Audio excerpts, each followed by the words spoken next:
Hello folks, and welcome to our Summer by the Sea event, a very special event sponsored by Coastcare, an event in which we're going to talk about the wonderful fossils around Port Phillip Bay and taking a special interest in those here in the Beaumaris and Cliffs. So I'd like to introduce you to Professor Emeritus John Buckridge on my right. How do you do? And Murray Orr, who's the President of the Bayside Earth Sciences Society. There you go. All right. So firstly I'd like to ask John to tell us something about the nature of these cliffs and why this area is so important. John, over to you. The rocks that form these cliffs are the Beaumaris sandstone, and they were deposited around about 5.6 million years ago. Now you may think that 5.6 million years is a long time ago, but in fact, as far as the age of the Earth is concerned, then that's not so old at all, because the Earth is around about 4.6 billion years. Nonetheless, 5.6 million years ago, this area was marine, and in it were whales, turtles, many different sorts of fish, in particular sharks, as well as clams and other invertebrates living in the water. And it's these that are so exciting for us to find when they're worn out, weathered out of the cliff face. When we're talking about fossils that get washed out of the cliff, sometimes in fact, more often than not, they're going to be mollusks. And here's a typical bivalve or clam.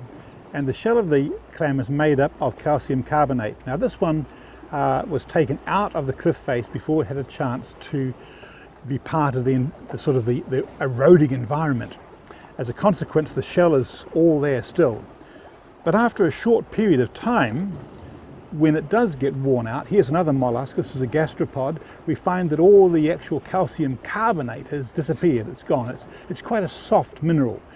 As a consequence, after a little while, this won't be recognizable really as much at all. However, with teeth, it's quite a different situation altogether. Now, when a tooth first comes out of the cliff face, they can look rather like this. And here is a tooth of a shark, and it's made up of this mineral we call apatite, which is significantly harder than the calcite. If it's lucky enough to be picked up quickly and go into a collection somewhere, it'll probably look a bit like this. But two things can happen to it. One, it can stay on the seafloor, perhaps lodged under or near a rock, and it gets covered in coralline algae. And this is an example of one that's been preserved, I suppose, by coralline algae. It's not moved around very much at all. And compare it with this one. I picked this one up literally about 10 meters away from where we are now. This one is highly worn and eroded, and in a short period of time you won't recognize it as a tooth. So this has been in the cliff face for around about, in the rocks of the cliff face for around about 5.6 million years. It's come out, it's been eroded out, and probably only about 10 years, and it's like this, just weathered and tossed around by the waves. So that's the sequence of events. Every now and then we find something particularly exciting, and perhaps Murray, you would tell us a little bit about one of the most exciting fossils that you've found here. Yeah, thanks John. A good day on the beach. I was walking along looking for some sand dollars, which are a type of echinoid. And it was a long day coming back. I noticed something just poking out under a rock, and it looked like the bottom rim of a Coca-Cola can or a lemonade can. And I thought, oh, I won't bother. And then I realised that the rim of it had a bone-like surface to it. So reaching under the rock, I pulled out what has become known as the Beaumaris tooth, which is a whale tooth, a sperm whale tooth. The whale weighed about 40 tonnes. It was about 18 metres long, so the size of a small bus. And this particular tooth is about 1/3 of a metre in length and weighs 3 kilograms. The original tooth is now in the museum. It comes to a point when you find something good on the beach that you realise that it's too good to keep for yourself. So I gave it to the museum and they produced this replica for me. It was announced all around the world because prior to finding this, the only type of finds from this whale were in America, California and down in South America. And they were in strata which was about 12 million years old.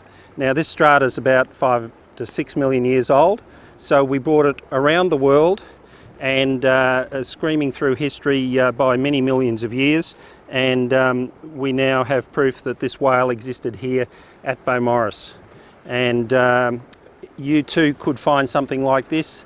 I'd encourage you, if you did find something important, to present it to the museum as a gift, and they will note that you are the contributor, and that goes down as part of its history, so that in 200, 300 years time, the person who is studying this, perhaps at the museum, they know that you actually donated it to the museum. So good luck in your searching, and I hope you find the other one. There were about 40 of these in the whale's mouth, and it's different to today's sperm whales in that these were in the upper and lower jaw, and this whale fed on anything it felt like eating, whereas today's sperm whales have teeth in the lower jaw only, and they feed by sucking in giant squid. So very different type of predation from this whale to the ones that are here today. Well, it's kind of interesting when we talk about whales, because the killer whale is a very well-known animal, and it's quite a large animal, and here, for comparison, is a tooth from a killer whale. And if we compare that with this one here, now the killer whale also had teeth in the upper and lower jaws, and we get an idea of the incredible size of this one here compared with today's living killer whales. There are a lot of whale bones that you can find along the foreshore here, and this is one. You recognise it just looks like a piece of rock from the cliff, but this was found again on the foreshore, and it has a sort of a grain in it like you would see in timber, and you can see that this has a depression around the edge. This is in fact an intervertebral disc. If you've ever been to the chiropractor with a bad back, and he starts pushing and prodding your back, this is what a slip disc looks like. It slips out of place, and you could say that this whale here has a very bad back. And it really gives you a good description. Once you know the size of the vertebrae, you can have a fair guess at the size of the whale. The other types of fossils which are fairly common on this foreshore are crabs. And here's an example. This is the underside of it, which you can see the crab claws, and as I turn it over on top, there's the top shell of the crab, which have little sharp points on both ends, and its arms coming around and going underneath for its main front nippers. These come in a variety of sizes. The smallest one I found is probably 1 centimetre long, and this would be one of the larger ones that are around this foreshore. But the variety of fossils that you find here is extraordinary, and the other reason this site is important is that there's both land-based and sea-based animals found.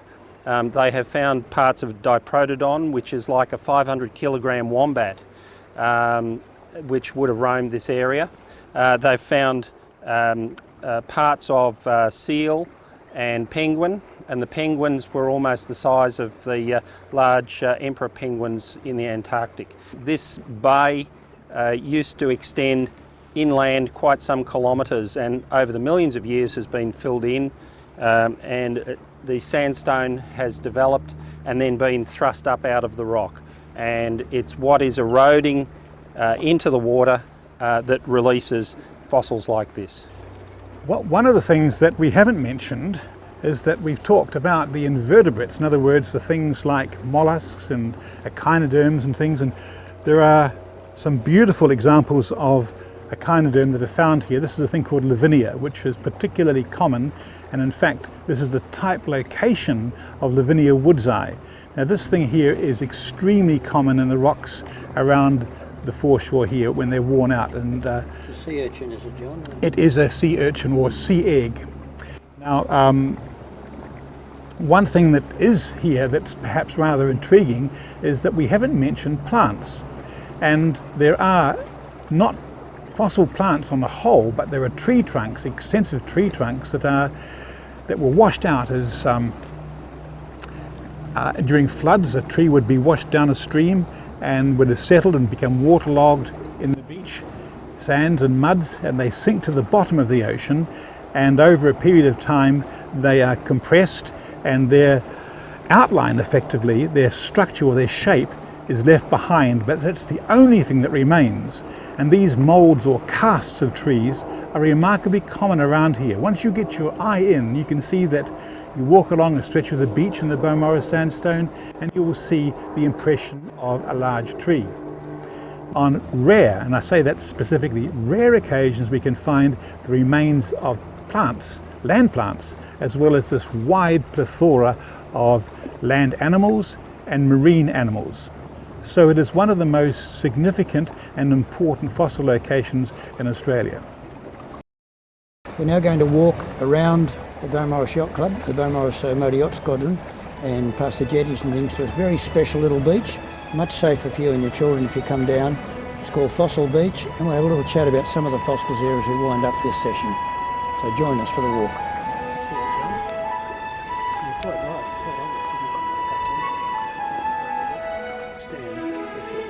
The wee birds all live in there. Yeah, That's great. yeah.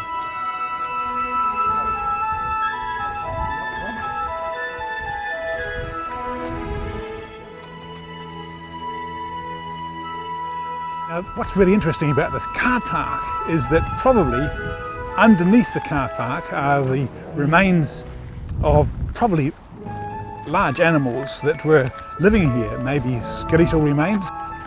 Who knows what's beneath this car park? There's a baby Pacific gull. Yeah.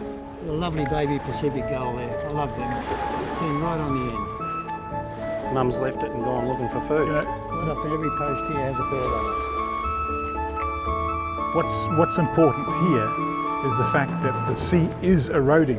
If we compare this rock outcrop with what we may find in central Australia, for example, even though the rocks are perhaps very, very fossiliferous, the sea actually cleans the cliff face and cleans the fossils, and it's the active erosional process that brings stuff out. And in a way, it's a two-edged sword. It's eroding, it's making fossils come out on the foreshore, but it's also ultimately just destroying them. And that's why it's important, if you see something that's really useful, interesting at least, it's worthwhile picking it up and conserving it. The other important thing is we're the last generation, in my view, that will be able to collect here without scuba diving, because at the rate of the rise in seawater, the difference between high and low tide here is probably less than half a metre. So with the rise in sea levels, this site will be inundated by the end of our lifetime. It's not a worry for climate change. Yeah.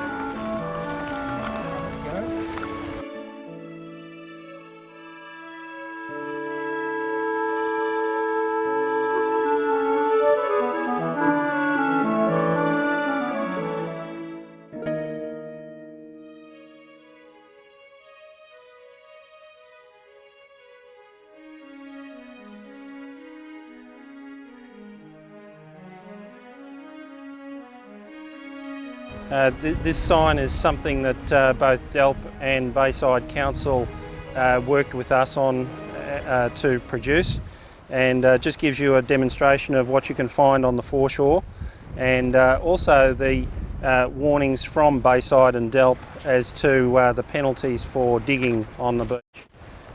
One important thing we want to tell you before you go finding fossils is that you need to wear the correct footwear.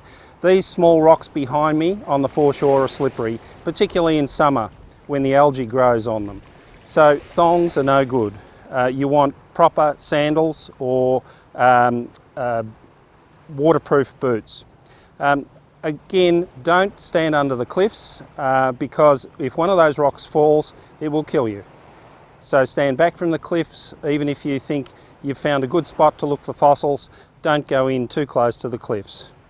There's blue-ring octopus everywhere in Port Phillip Bay, particularly in rocky areas, so don't put your hand into a hollow that you can't see. If lightning starts, get off the beach. And that's a general rule even if you're swimming. Don't stand on the beach when there's lightning. And the other thing, that very occasionally there can be a freak wave.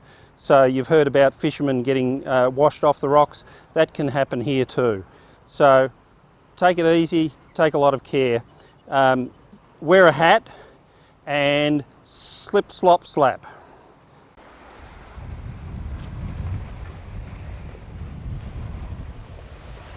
One of the most common fossils around here is the Lavinia woodsi. Here's quite a nice specimen here on this fossil beach, and we can see that it is a remarkably well preserved specimen indeed. So this little fellow here, Lavinia woodsi, burrowed into the sand at the bottom of the ocean down to perhaps 5 centimetres or so, and it would come out at high tide. So it was a fossicker for food, and they also called sea mice because when they were alive they had numerous fine spines over the entire body. So they looked like a bit like a little mouse. John, is that a fossil? Looks like something's hip bone. No, this is a nodule of phosphate.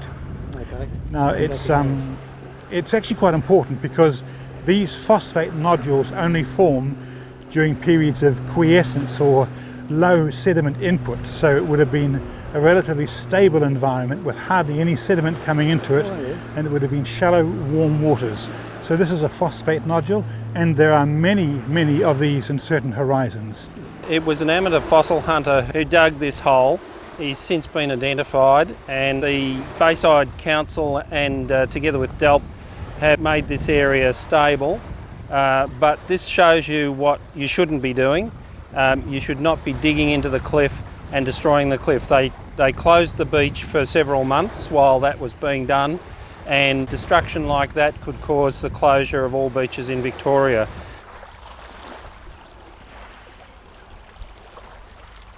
It also shows that the person digging doesn't understand this area, because all you're likely to find in here are degraded shells. The fossil beds that are yielding the most fossils are out under the water, and they're washing in onto the foreshore. Okay, thanks for coming here today. Hope you've had an informative event. Hope to see you down here sometime. We're always on the beach, or some of us are on the beach at most sunny days and at low tide. So thank you, and see you soon. And remember, except for the odd loose fossil you may find lying around in the sand strand at the bottom of the cliff face, take nothing away from the beach except photographs, and leave nothing behind but your footprints. It's great seeing you here. Thanks.